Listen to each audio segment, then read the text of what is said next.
मित्रांनो, आपण कधी विचार केला आहे का, जेव्हा छत्रपती शिवाजी महाराजांचे शूरपुत्र, मराठा साम्राज्याचे वीर नेतृत्व करणारे संभाजी महाराज औरंगजेबाच्या कैदेत गेले, तेव्हा मराठ्यांनी त्यांना वाचवण्यासाठी काहीच केलं नाही.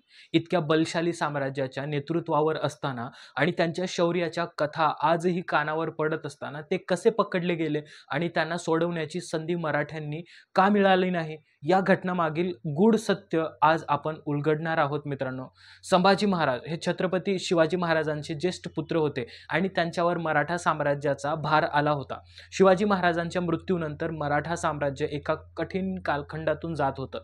औरंगजेबाने दक्षिणेत येताच त्याने संपूर्ण मराठा साम्राज्यावर वर्चस्व मिळवण्यासाठी ती योजना आखली. 1681 पासून औरंगजेबाने सातत्याने मराठ्यांवर आक्रमण सुरू केले. त्याने प्रथम मोठे मोठे मराठा किल्ले ताब्यात घेण्याचे धोरण आखले. याचाच एक भाग म्हणून त्याने सैन्याचे रायगड किल्ल्याला वेढा घातला होता. रायगड हा छत्रपती शिवाजी महाराजांचा राजधानीचा किल्ला होता आणि मराठ्यांसाठी तो एक महत्त्वाचा किल्ला मानला जात होता. मुघलांनी रायगडाला वेढा घातला तेव्हा मराठ्यांची स्थिती बिकट झाली. मुघल सैन्य मोठ्या प्रमाणात आले होते आणि त्यांना अनेक महिन्यांचा रसद पुरवली जात होती. मराठ्यांकडे फार मोठी सेना नव्हती आणि रायगडाच्या वेढ्यामुळे मराठ्यांना बाहेरून कोणीही मदत मिळणे अशक्य झाले होते. याच दरम्यान संभाजी महाराज गुप्तपणे आपल्या सैन्यासोबत एक महत्त्वाची योजना आखत होते. त्यांनी रायगडाच्या वेढ्यात अडकलेल्या मराठा सैन्याला सोडवण्यासाठी प्रयत्न करायचा विचार केला होता. परंतु त्यांच्या गुप्त हालचालींची माहिती औरंगजेबाच्या गुप्तहेरांनी काढली आणि त्यानंतर त्यांना पकडण्यासाठी मोठी मोहीम आखली.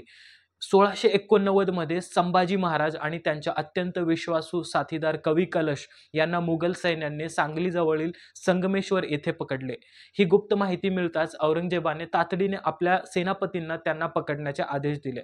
मुघल सैन्याने अचानक हल्ला केला आणि दोघांनाही कैद औरंगजेबाच्या छावणीत नेण्यात आले. संभाजी महाराज अत्यंत शूर आणि निडर योद्धे होते. त्यांनी मुघलांच्या समोर कधीही गुडघे टेकले नाहीत. औरंगजेबाने त्यांना अनेक प्रलोभने दाखवली, इस्लाम स्वीकारण्यास भाग पाडण्याचा प्रयत्न केला, परंतु त्यांनी तीव्र विरोध केला. त्यांनी स्पष्ट शब्दात सांगितले की मी मराठा आहे आणि मी माझ्या मातृभूमीशी गद्दारी करणार नाही. याच वेळी मराठ्यांनी त्यांच्या सुटकेसाठी प्रयत्न केले का, हा प्रश्न अनेकदा विचारला जातो. परंतु त्यावेळी मराठ्यांच्या परिस्थितीवर विचार केला तर लक्षात येते की ते स्वतः अत्यंत अडचणीत होते. रायगड किल्ला वेढ्यात होता. अनेक सरदार वेगवेगळ्या लढायांमध्ये गुंतले होते आणि औरंगजेबाचे सैन्य संपूर्ण मराठा प्रदेशावर आक्रमण करत होते. संभाजी महाराजांना सोडवण्यासाठी मोठे युद्ध छेडणे शक्य नव्हते, कारण मराठा सैन्याची ताकद त्यावेळी फारशी नव्हती. मोठ्या प्रमाणात मुघल सैन्याने दक्षिणेत मोहीम उघडली होती आणि मराठ्यांना अनेक आघाड्यांवर लढावे लागत होते. त्यामुळे मराठ्यांकडे सैन्याची कमतरता होती आणि त्या परिस्थितीत त्यांनी कोणतीही मोठी मोहीम उघडली असती तर संपूर्ण मराठा साम्राज्याचा नाश झाला असता.